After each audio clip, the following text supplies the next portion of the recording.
kayo, tignan ninyo mga kapatid, ayun ang mga tagapamahala sa Visayas Mindanao.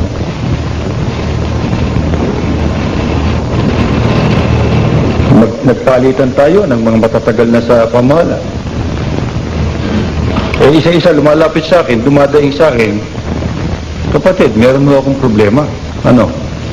Yung nakatala sa atin sa senso ng mga pangalan ng kapatid, hindi ko naman makita dito ngayon sa aking destino. Ano ka pa ibig mo sabihin? Ang numero ho ay napakalaki. Pero sa katotohanan ho, wala yung tao. Ang Camarines, ang Sorsogon,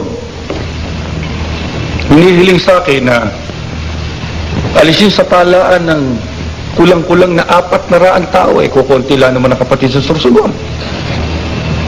Bakit? Tinignan ko sa ulat, ang nakaulat na malamig mahigit lang 100. Pero ang aalisin ay 400. Bakit? Ano ba ang ginawa ng mga dating naroon? Di binabago ulat. Pinakikinis para wag mapagalitan. Sa Makatwid, malaman. Ang isinasanggalang sarili, hindi yung kapakanan ng iglesia.